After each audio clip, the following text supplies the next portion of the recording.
कहाँ तक सुनोगे, कहाँ तक सुनाऊं हजारों शिकवे, क्या क्या बताऊं, कहाँ तक सुनोगे, कहाँ तक सुनाऊं।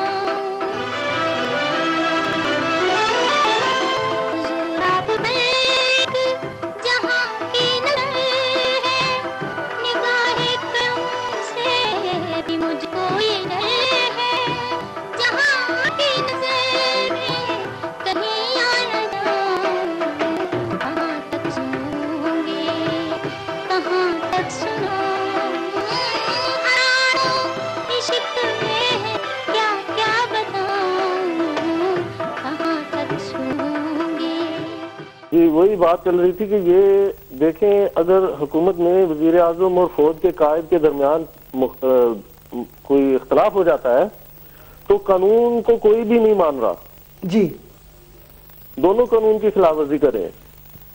फिर अगर ऐसे हो ही जाता है तो आप देखें कि जो हुक्मरान जमात है वो क्यों टूट जाती है। वो सभी मिलकर क्यों वजीर आजम को नहीं कहते कि भाई you have brought the party into disrepute, right, they should stay United and change the leader.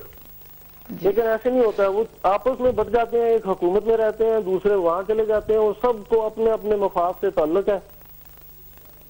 जी।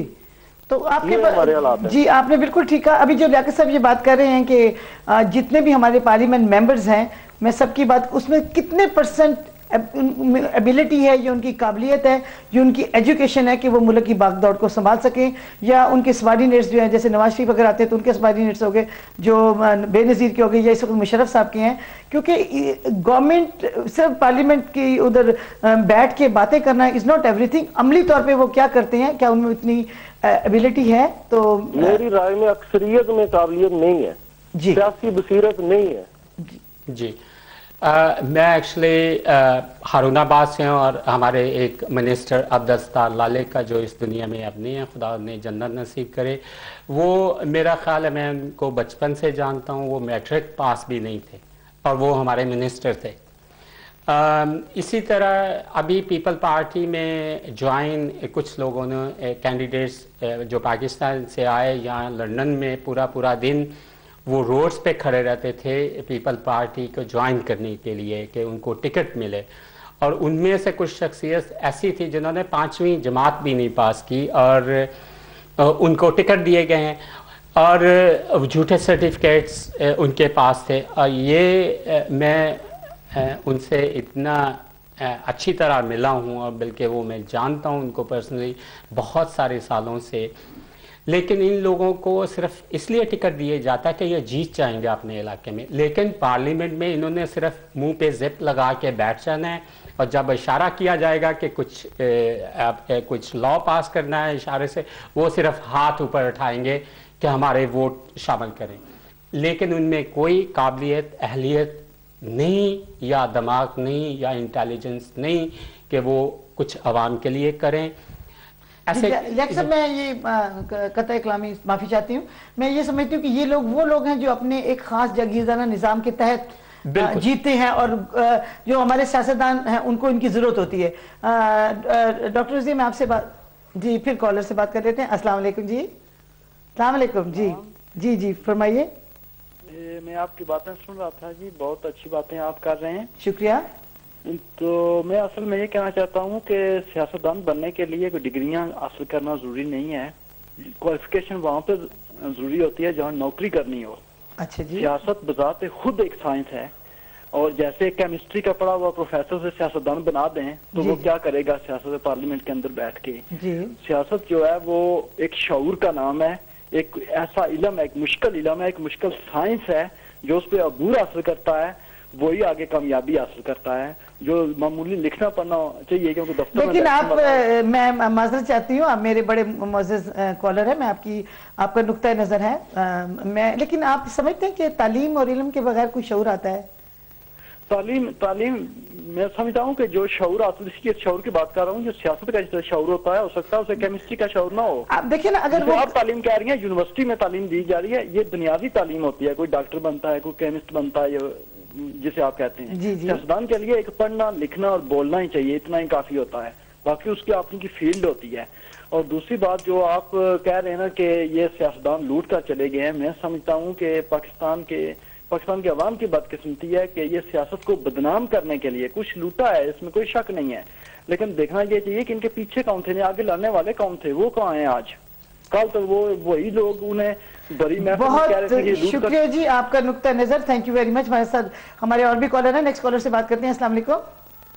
वालेकुम अस्सलाम जी, कौन सा आप कहाँ से बात कर रहे हैं प्रोग्राम में? जी मैं जी नवाज चौधरी बोल रहा हूँ मैनचेस्टर से। जी नवाज चौधरी साहब फरमाइए। जी बस मैंने भी मेरा ख्याल था, चलो मैं भी थोड़ा सा अपना हज़ारे ख्याल कर लूँ। क्यों नहीं बात जी? हो रही थी आपके मियां नवाज शरीफ साहब की। हाँ जी। दरअसल बात यह है कि आपने स्टार्ट ही खास कह दिया था कि वो लोगों दो दफा ये वजीर आजम बने, फिर भी ये नाकाम रहे।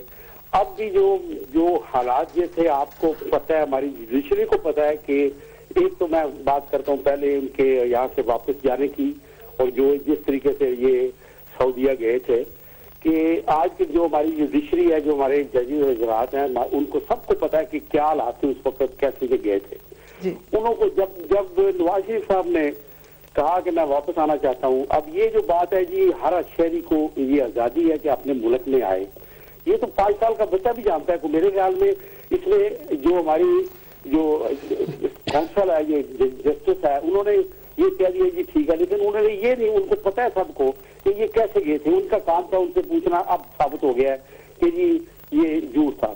लेकिन मैं ये कह रहा हूँ कि उनकी जो अपने आपके मेहमान है उनमें से बड़ी एक बात ठीक है कि ये इन लोगों ने कोऑपरेटिव बैंकों का क्या हाल हुआ, हजारों गरीब को हार्ट अटैक हुए, कई लोगों के पास इतना ही सरमाया था जो खत्म हो गया। मेरा तो मैं आपसे एक बात पूछना चाहती हूँ जी। 1000 रुपीज मिले जी जी। इसके बाद ये डॉलर हमारे चले गए जी। खुदा खैरियत से रखे सरताज अजीज साहब को, जो डॉलर रखे हुए थे उन्होंने कहा जी अब ले लो वरना ये रुपए भी नहीं मिलेंगे। ये है भाई इनकी हिस्ट्री। मेरा पर्सनल, मैं ना सियासतदान हूँ, मेरा पर्सनल किसी से कोई नो डिसरिस्पेक्ट टू एनीवन। आप एक बात आ गई इमरान साहब की, आप बात कर रहे थे। हाँ, इमरान साहब जो है इसमें कोई शक नहीं पर्सन। अब उसी इमरान साहब ने मुझे याद जी आपकी जी आपने बहुत मुफीद बात है कि एक्चुअली हमारे साथ कॉलर बहुत ज्यादा जी जी। फिर इन्होंने कहा था कि ये लोग हैं, इनको बिजली के जो खंभे हैं ना, इनके साथ लटकाया जाए। किसको कहा? गवर्नमेंट को, मुशर्रफ साहब की गवर्नमेंट को जी। आज अफसोस की बात है कि ये उन्हीं के साथ सब मिलके उन्हीं के साथ, और ये मेरा ख्याल में उनके नरगे में आ गया। जी बिल्कुल, आपने ठीक कहा कि ये अवाम इस वक्त ऐसे नरगे में आई हुई है कि ना निकल सकती है ना अंदर रह सकती है, और ज्यादातर जो है इस वक्त नुकसान है वो पाकिस्तान की अवाम का हो रहा है। तो मजहर अली साहब आपके पर वापस जाते हैं कि अभी जो साहब ने ये बात कही है उसका कोई जवाब देंगे आप? ये नहीं, बड़ी अच्छी बातें की इन्होंने कि वो नवाज शरीफ वगैरह 2 बार तो ये लूट चुके हैं मुल्क को, और इन्होंने जो हशर किया हुआ है। लेकिन मजहर साहब आपने बहुत ज्यादा नाराजगी आपकी नवाज शरीफ साहब के। मैं ये पूछना चाहती हूँ आपसे कि अब मुल्क के अंदर क्या ऐसा लाया अमल इख्तियार हो कि चलें, अगर ये लोग ही वापस आते हैं, हमारे पास कोई और चॉइस नहीं है, तो फिर ये क्या करें? नहीं, एक और बहुत ही खतरनाक किस्म की चॉइस है कि मुल्लाइज्म पाकिस्तान में ना आ जाए। ये भी आप दुआ करें कि अगर मुल्लाइज्म आ गया पाकिस्तान में तो पाकिस्तान को धकेल कर ये जो थोड़ी बहुत प्रोग्रेस हुई है, क्योंकि पाकिस्तान के कुछ अच्छे एस्पेक्ट्स भी हैं जो हमने हाईलाइट नहीं किया, हमें मौका नहीं मिला क्योंकि वक्त की महदूद होता है हमारे पास, तो हम जो टॉपिक डिस्कस कर रहे होते हैं उसको बहुत मुख्तसर हम टच करते हैं। तो पाकिस्तान के बहुत अच्छे, मतलब भुट्टो साहब थे। मैं कोई किसी सियासी जमात से मेरा कोई तल्लुक नहीं है, ना ही मैं किसी को सपोर्ट करता हूँ, लेकिन हक की बात तो करनी चाहिए। जुल्फ़िकार अली भुट्टो साहब ने जो कंट्रीब्यूशन की है हमारी सोसाइटी के लिए, वो एक जीता जागता सबूत है कि अच्छे सियासतदान भी इस मुल्क में आ सकते हैं। लेकिन डॉक्टर रज़ी, आपको जैसे पता है कि मुल्क को लूटा 60 साल से लूटा ही जा रहा है जी जी, और मुसलसल जो है वो अब पाकिस्तान की जो गरीब अवाम है वो गरीब तरीन होती जा रही है, और पाकिस्तान में महंगाई है वो मुंह जोर जो है घोड़े की तरह दौड़ती जा रही है। तो आप क्या समझती हैं कि ऐसी ऑल ऑफ सडन कोई ऐसी चेंज आ सकती है कि हमारा जो मुल्क है वो कुछ इस सिस्टम में आ जाए कि जिससे कि हमारी अवाम जो है वो सुकून के साथ रोटी और कपड़ा मकान की कम से कम एहल हो सके? देखिए, ये हो सकता है इस तरह सनूबर, जैसे मैंने आपके पिछले प्रोग्राम में भी कहा था कि कोई खुशकिस्मती से ऐसा लीडर हो जिसका पर्सनल इंटरेस्ट कम हो और इसका इंटरेस्ट जो है वो बेसिक नीड जो है एक शहरी की उसमें ज़्यादा हो, जैसे रोटी कपड़ा और मकान जैसे होते हैं। जैसे आप कह रही थी कि अब किल्लत होगी आटे की या गंदम की जो भी है, ये जब होने लगी, जब ऐसी चीज़ें होने लगती हैं तो जब कोई लीडर होता है उसको पता चल जाता है कि मेरे मुल्क में ऐसा क्या है जो है वो आने वाला है। उनकी कोई कंटिजेंसी प्लान होना चाहिए कि भाई ऐसी इमरजेंसीज में वो क्या करेंगे कि ये चीज़ ना हो, या अगर एक दफ़ा हो चाहिए कोई पहली बार तो नहीं हुआ, सिर्फ गंदम ख़त्म नहीं हुई, जो बेसिक ये जो थे क्या अपने इसको अनियन जो है इस तरह की जो बेसिक जो दूसरी रिक्वायरमेंट्स होती हैं वो भी पाकिस्तान में उनकी भी बड़ी किल्लत रही है। ये सब चीज़ें इसलिए हो रही हैं कि किसी को बेसिक जो ज़रूरियात हैं उनके ऊपर तवज्जो ही नहीं, बेसिक इंटरेस्ट खत्म हो जाए, अपने पर्सनल इंटरेस्ट खत्म हो, आवाम के इंटरेस्ट में इंसान हिस्सा ले तो फिर ही हो सकता है। जी, इन्होंने बहुत अच्छी बात कही है कि कोई ऐसा इंसान आए और उसके साथ सिर्फ एक इंसान के साथ नहीं बल्कि उसके साथ जो उसकी पूरी पार्लियामेंट भी आए तो वो इस तरह की आए जिसको अपना ज़ाती मुफाद ना हो बल्कि मुल्क की मुफाद और अवाम की मुफाद की खातर बात करे। तो मैं बात करती हूँ लियाकत साहब से कि लियाकत साहब अभी आप कह रहे थे कि जी जहाँ से आपने एक सिलसिला मुनक़ता किया था कि पढ़े लिखे लोग नहीं है पार्लियामेंट में। जी, वो पढ़े लिखे आदमी, मैं तो ये चीज़ सपोर्ट करूँगा, पढ़े लिखे लोग होने चाहिए, उनको बैठने की बोलने की तमीज़ होनी चाहिए। एजुकेशन के बग़ैर ये मुमकिन नहीं है कि कोई मुल्क को चलाया जाए। दूसरी बेसिक जो हमारी प्रॉब्लम ये है कि हम अगर 1947 से देखें कि वहाँ से इंडिया से लोग लुट के आए थे और जो लोग मौजूद थे जागीरदार, उन्होंने उन लोगों को यहाँ के लूटा। अभी वही लुटेरे हैं, वही आप देखें सियासत में वही आगे आ रहे हैं, वही लीडर हैं, उनको आदत पड़ी हुई है लूटने की, वो चीज़ ख़त्म नहीं हो रही उनकी, वो उनकी हिस्स ख़त्म नहीं है पैसे की। चाहे गंदम दूसरे मुल्क को बेची जाए, उनका पैसा बाहर के मुल्कों में जमा हो, ये जितनी गवर्नमेंट है उनके नॉलेज में होता है कि कितनी गंदम स्मगल हो रही है, कितने चावल स्मगल हो रहे हैं, कितनी दूसरी जिनसें स्मगल, और उनके गवर्नमेंट टू गवर्नमेंट पैसे उनके पर्सनल अकाउंट्स में दूसरे मुल्कों में जमा होते हैं। और फिर कहता है पाकिस्तान में ये होता है कि ये चीज़ की किल्लत होगी, उस चीज़ की किल्लत होगी। ये गवर्नमेंट के नॉलेज के बगैर नहीं होता है। ये बल्कि मैं यूँ कहूँगा ये गवर्नमेंट ही करवा रही है।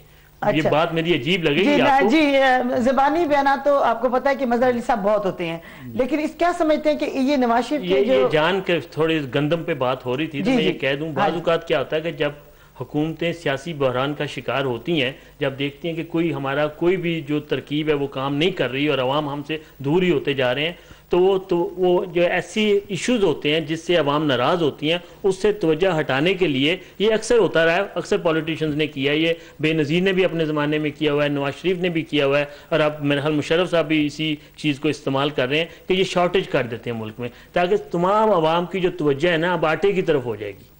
वो ये भूल जाएंगे कि मुशर्रफ साहब ने जो लाल मस्जिद में किया वो क्यों किया।